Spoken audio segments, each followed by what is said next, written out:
ಮತ್ತೊಂದು ಕಡೆ ಉತ್ತರ ಭಾರತದಾದ್ಯಂತ ವರುಣನ ರೌದ್ರಾವತಾರ ಮುಂದುವರೆದಿದೆ. ಇದರಿಂದಾಗಿ ಜನ ಬೆಚ್ಚಿ ಬಿದ್ದಿದ್ದಾರೆ. ಕಳೆದ 10 ದಿನಗಳಿಂದ ಮುಂಬೈ ಸೇರಿದಂತೆ ಮಹಾರಾಷ್ಟ್ರದಾದ್ಯಂತ ಮಹಾಮಳೆಗೆ ಜನ ಅಲ್ಲೂಲ ಕಲ್ಲೂಲವನ್ನೇ ಎದುರಿಸಿದ್ದಾರೆ. ಇದೀಗ ಮಳೆರಾಯನ ಆರ್ಭಟ ರಾಷ್ಟ್ರ ರಾಜಧಾನಿ ದಿಲ್ಲಿಗೆ ದಾಂಗುಡಿ ಇಟ್ಟಿದೆ. ಉತ್ತರ ಪ್ರದೇಶದಕ್ಕೂ ಕೂಡ ಅದು ವ್ಯಾಪಿಸಿದೆ. ಇನ್ನು ಕೇರಳದ ವಯನಾಡಿನಲ್ಲಿ ಗುಡ್ಡ ಕುಸಿತದಿಂದ ದುರಂತದ ಸ್ಥಳದಲ್ಲಿ ರಕ್ಷಣಾ ಕಾರ್ಯಾಚರಣೆ ಸಮರೋಪಾದಿಯಲ್ಲಿ ಸಾಗ್ತಾ ಇದೆ.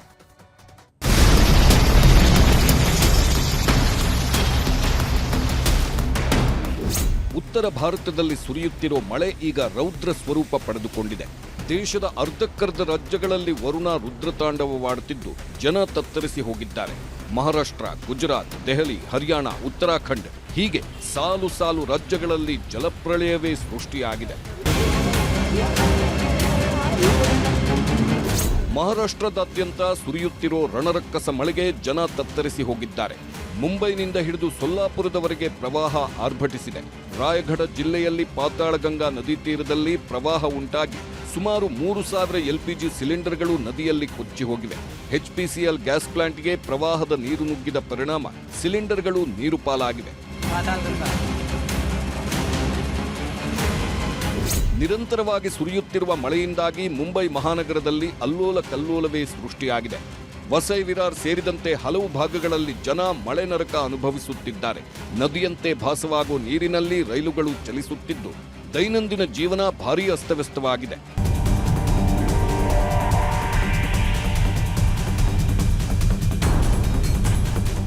ಮಹಾರಾಷ್ಟ್ರದಲ್ಲಿ ಕಳೆದ 15 ದಿನಗಳಲ್ಲಿ ಮಹಾಮಳೆಯ ಅವಾಂತರದಿಂದಾಗಿ ಒಟ್ಟು 62 ಮಂದಿ ಸಾವನ್ನಪ್ಪಿದ್ದಾರೆ. ಅದರಲ್ಲಿ ವಿವಿಧೆಡೆ ಕಟ್ಟಡಗಳು ಕುಸಿದಿದ್ದರಿಂದ 25 ಮಂದಿ, ಗುಡುಗು ಮತ್ತು ಸಿಡಿಲು ಸಂಬಂಧಿ ಘಟನೆಗಳಲ್ಲಿ 23 ಮಂದಿ, ಭೂಕುಸಿತದಲ್ಲಿ 6 ಮಂದಿ, ಮರಗಳು ಬಿದ್ದು 6 ಮಂದಿ ಹಾಗೂ ನೆರೆ ಪ್ರವಾಹದಲ್ಲಿ ಸಿಲುಕಿ 2 ಸಾವಿಗೀಡಾಗಿದ್ದಾರೆ. ಇನ್ನು ರಾಷ್ಟ್ರ ರಾಜಧಾನಿಯಲ್ಲೂ ಮಹಾಮಳೆ ಅಬ್ಬರ ಆರಂಭವಾಗಿದೆ. ದೆಹಲಿ NCR ಭಾಗದಲ್ಲಿ ಭಾರೀ ಮಳೆ ಧಾರಾಕಾರವಾಗಿ ಸುರಿಯುತ್ತಿದೆ. ನೋಯ್ಡಾ, ಗಾಜಿಯಾಬಾದ್, ಗುರುಗ್ರಾಮದಲ್ಲಿ ಜನ ಸಂಕಷ್ಟಕ್ಕೀಡಾಗಿದ್ದಾರೆ. ಗುರುಗ್ರಾಮದಲ್ಲಿ ಭಾರೀ ಮಳೆಗೆ ಪ್ರವಾಹವೇ ಸೃಷ್ಟಿಯಾಗಿದ್ದು ರಸ್ತೆಗಳು ನದಿಯಂತಾಗಿವೆ. ಮುಂದಿನ 12 ತಾಸು ಜನರು ಮನೆಗಳಲ್ಲೇ ಇರುವಂತೆ ಅಧಿಕಾರಿಗಳು ಸೂಚನೆ ನೀಡಿದ್ದಾರೆ. ದಿಲ್ಲಿಯ ರೋಹಿಣಿ ಪ್ರದೇಶದಲ್ಲಿ ಮಳೆಯಿಂದಾಗಿ ಕಟ್ಟಡ ಕುಸಿದಿದ್ದು ಓರ್ವ ಸಾವನ್ನಪ್ಪಿದ್ದಾನೆ. ಉತ್ತರ ಪ್ರದೇಶದಲ್ಲೂ ನಿರಂತರವಾಗಿ ಮಳೆ ಸುರಿಯುತ್ತಿದೆ. ಗಾಜಿಯಾಬಾದ್ನಲ್ಲಿ ಪ್ರವಾಹ ಸ್ಥಿತಿ ಉಂಟಾಗಿದ್ದು ನಗರದ ಹಲವು ಭಾಗಗಳು ಮುಳುಗಡೆಯಾಗಿವೆ. ತಗ್ಗು ಪ್ರದೇಶದಲ್ಲಿರುವ ಮನೆಗಳು ಹಾಗೂ ರಸ್ತೆಗಳು ಜಲಾವೃತವಾಗಿ ಜನ ತೀವ್ರ ಸಂಕಷ್ಟ ಎದುರಿಸುತ್ತಿದ್ದಾರೆ. ಹಲವೆಡೆ ಭೂಕುಸಿತಗಳು ಸಂಭವಿಸಿವೆ.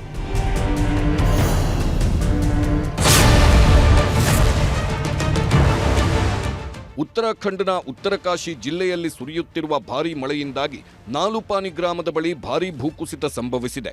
ಭಾರೀ ಪ್ರಮಾಣದ ಮಣ್ಣು ಮತ್ತು ಕಲ್ಲುಗಳು ಉರುಳಿ ಬಿದ್ದ ಪರಿಣಾಮ ಗಂಗೋತ್ರಿ ರಾಷ್ಟ್ರೀಯ ಹೆದ್ದಾರಿಯನ್ನ ಸಂಪೂರ್ಣವಾಗಿ ಮುಚ್ಚಲಾಗಿದೆ. ಹಲವೆಡೆ ಮನೆಗಳು ಧರಾಶಾಹಿಯಾಗಿವೆ. ಗುಜರಾತ್ನ ಸೂರತ್ ನಗರದಲ್ಲಿ ಕಳೆದ 3-4 ದಿನಗಳಿಂದ ಸುರಿಯುತ್ತಿರೋ ಮಳೆ ನಿಲ್ಲೋ ಲಕ್ಷಣಗಳು ಕಾಣುತ್ತಿಲ್ಲ. ನಗರದ ಪ್ರಮುಖ ತಾಣವಾದ ಮಗೋಪ್ ಪ್ರದೇಶ ಸಂಪೂರ್ಣ ಜಲಾವೃತಗೊಂಡಿದ್ದು ಪ್ರವಾಹದ ಪರಿಸ್ಥಿತಿ ನಿರ್ಮಾಣವಾಗಿದೆ.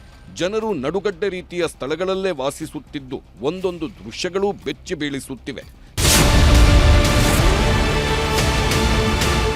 ಇನ್ನು ಕೇರಳದ ವಯನಾಡಿನ ಕಲ್ಲಾಡಿ ಭೂಕುಸಿತ ದುರಂತ ಜಾಗದಲ್ಲಿ 3ನೇ ದಿನವೂ NDRF ಸಿಬ್ಬಂದಿಯಿಂದ ಶೋಧ ಕಾರ್ಯಾಚರಣೆ ನಡೆಯುತ್ತಿದೆ.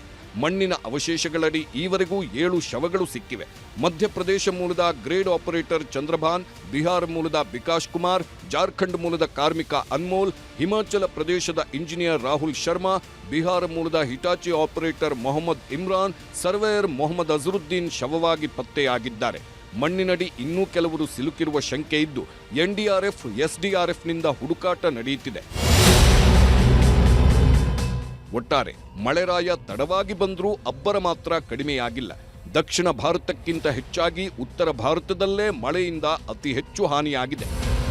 Bureau report, news 18.